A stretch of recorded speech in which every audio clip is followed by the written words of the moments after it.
सुप्रभात बच्चों। आज हम लोग कक्षा 8 के पाठ 1 ध्वनि को के बारे में पढ़ेंगे। इसके कवि का नाम सूर्यकांत त्रिपाठी निराला है। सबसे पहले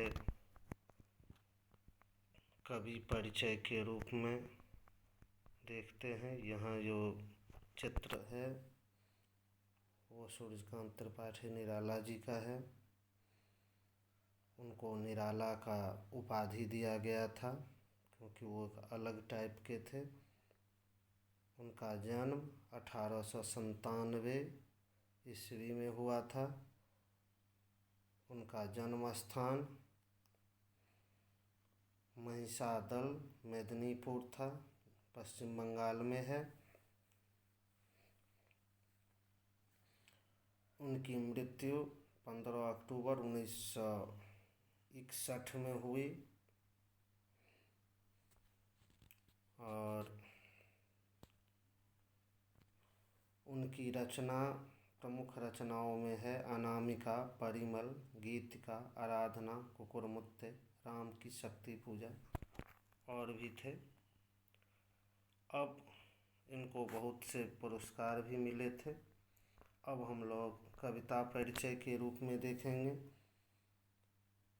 जो इस कविता ध्वनि में कवि प्रकृति के प्रति मानवीय संवेदना, जो मानव की क्या संवेदना होनी चाहिए, उसको व्यक्त किया है। उसमें वो बसंत ऋतु के वर्णन किए हैं। कवि जो हैं वो कली और फूल के माध्यम से देश के युवाओं को चुस्त दुरुस्त यानी कि स्वस्थ रखने और जागरूक बनने को कह रहे हैं। साथ ही कहते हैं जो सकारात्मक सोच के साथ जीवन जिएं। जो निराश हो चुके हैं उनके लिए उनका कहना है जो निराश मत हो, क्योंकि जब रात की कितनी भी घनी अंधेरी होगी तो उसका सुबह होगा ही, और सुबह सुंदर और मनोरम होता है। और यह आज के परिदृश्य में भी बहुत सहायक है। आज हम लोग कोरोना वायरस से बहुत ही घबराए हुए हैं, मगर हम लोगों को आशा रखनी चाहिए और उत्साह के साथ जो भी कंडीशन है उसमें अच्छे से जीना चाहिए। अब आगे इस कविता में कुल 3 अनुच्छेद हैं मुख्यतः। अब एक एक करके देखेंगे। अब पहला अनुच्छेद है, कहता है अभी न होगा मेरा अंत, अभी अभी ही तो आया है मेरे वन में मृदुल वसंत। अभी न होगा मेरा अंत। देखते हैं। सबसे पहले मृदुल का मतलब कोमल होता है। अंत समाप्ति, खत्म होना। वन जंगल, कानन ये वन का अर्थ है। अब कविता का पंक्ति देख ली, अब इसका अर्थ देखेंगे। जो इस प्रस्तुत पंक्ति यानी कि दी हुई पंक्तियों में कवि का आत्मविश्वास है कि अभी मेरे जीवन का अंत नहीं हो सकता है। क्यों? क्योंकि उनको लगता है कि अभी सुखमय समय आया ही है, अभी बसंत की कोमलता जीवन में आई ही है, अभी जीवन में खुशियाँ आई ही है। अतः जब खुशी जीवन में आई है तो इस स्थिति में जीवन खत्म नहीं होता है, जीवन चलता है। और इसी आशा के साथ कवि कहते हैं जो अभी हमारे जीवन में वसंत का आगमन हुआ है, अभी हमारे जीवन की समाप्ति संभव नहीं है, अभी ये चलेगा। अब दूसरा अनुच्छेद देखिए। दूसरे अनुच्छेद में क्या है? हरे हरे ये पात डालियाँ कलियाँ कोमल गात, मैं ही अपना स्वप्न मृदुल कर फेरूंगा निद्रित कलियों पर। जगा एक प्रत्यूष मनोहर। फिर एक बार सुनिए। हरे हरे ये पात, डालियाँ कलियाँ कोमल गात, मैं ही अपना स्वप्न मृदुल कर, फेरूंगा निद्रित कलियों पर। जगा एक प्रत्यूष मनोहर। पात मीन्स पत्ता, कोमल मीन्स मुलायम, गात मीन्स शरीर, कर मीन्स हाथ, निद्रित नींद में डूबी हुई, प्रत्यूष प्रातःकाल सवेरा, मनोहर सुंदर, मनोहर सुंदर। अब इस अनुच्छेद का अर्थ देखते हैं। इस पंक्ति में कवि कहते हैं, जो स्वयं भी अच्छा काम करो, स्वयं अच्छा काम करते हुए बसंत का संदेश ये है कि खुद भी आप अच्छा काम कीजिए और दूसरों को भी अच्छे काम करने के लिए प्रेरित कीजिए। कहते हैं कि बसंत आने पर प्रकृति में चारों ओर खुशियाँ और कोमलता आ जाती है, मानव उत्साहित व सजग हो जाता है और उसका जीवन खुशी से भर जाता है। लोग जब रचनात्मक कार्य करते हैं, क्रिएटिव वर्क करते हैं, तो खुद ब खुद जिंदगी में खुशी भर जाएगा। हमेशा हम लोगों को रचनात्मक कार्य और इसी के लेकर बराबर एक्टिविटी भी करवाई जाती है, जो एक हमारे अंदर के रचनात्मकता को बाहर लाने का प्रयास किया जाता है। अब तीसरे अनुच्छेद में देखते हैं।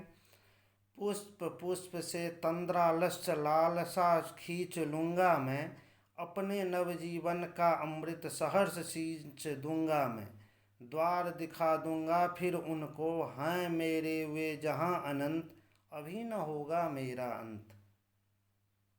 अब पुष्प में फूल, सुमन, तंद्रालस्य नींद के कारण होने वाला आलस्य, तंद्रा और आलस, तंद्रा नींद के कारण और उसके कारण होने वाला आलस कहलाता है तंद्रालस। लालसा इच्छा, लालसा इच्छा,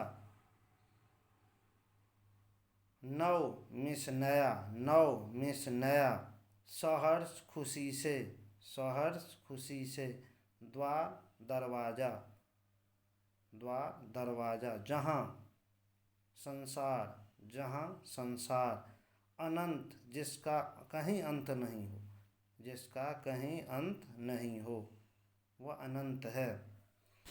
अब हम इसका अर्थ देखेंगे।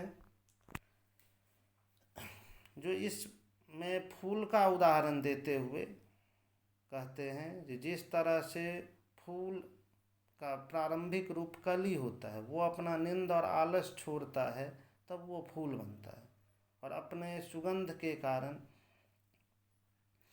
संसार में वो प्रशंसा पाता है। ठीक उसी प्रकार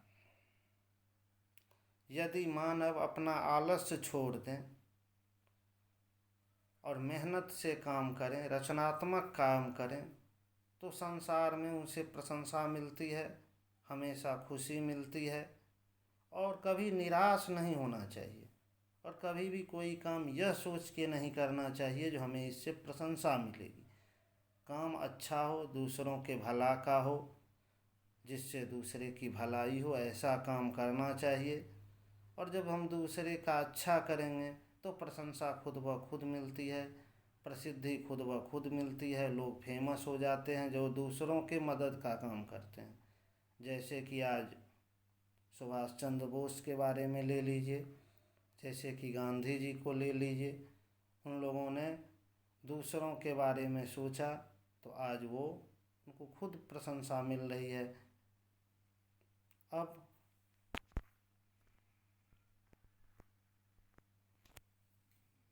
और ये कविता में कवि यही कहने का प्रयास किए हैं जो हमेशा कभी भी कोई समय हमेशा दुख या सुख का नहीं रहता है, इसलिए हमेशा आशा रखनी चाहिए और अच्छे कामों में लगे रहना चाहिए, दूसरों की भलाई करनी चाहिए। अब कुछ जो हैं सो अभ्यास प्रश्न है, उसे देखते हैं। जैसे है, कवि को ऐसा विश्वास क्यों है कि उनका अभी अंत नहीं होगा? इसका कारण ये है, जो वह जीवन के प्रति निराश नहीं है, वह उत्साह और ऊर्जा से भरा हुआ है, उसे युवकों को उत्साहित करने वाले अनेक कार्य करने हैं। अब दूसरा क्वेश्चन है, जो कवि फूलों को अनंत तक विकसित करने के लिए कौन कौन सा प्रयास करता है? वह ये प्रयास करते हैं, कवि कलियों को निंद्रा दूर भगाने का प्रयास करता है, वह उनका आलस दूर भगाने का प्रयास करता है, वह उनके नवजीवन के अमृत से सींचने का काम करता है। और तीसरा क्वेश्चन है, कवि पुष्पों की तंद्रा और आलस्य दूर हटाने के लिए क्या करना चाहता है?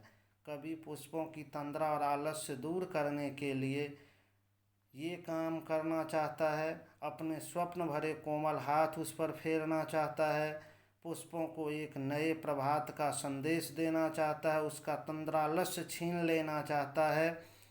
इस तरह से आज का ये पाठ 1 ध्वनि संपन्न हुआ। आप लोग अच्छे से समझे होंगे। अब हम अगले पाठ के साथ मैं अगले पाठ 2 जो लाख की चूड़ियाँ हैं, इसके साथ फिर प्रस्तुत होंगे। तब तक आप लोग घर पे ही रहेंगे, कोरोना से बचने का प्रयास करेंगे, घर से बाहर न निकलेंगे, खुद भी स्वस्थ रहेंगे, दूसरे को भी स्वस्थ रहने की सलाह देंगे। जय सुख। बाय, फिर मिलेंगे। ओके।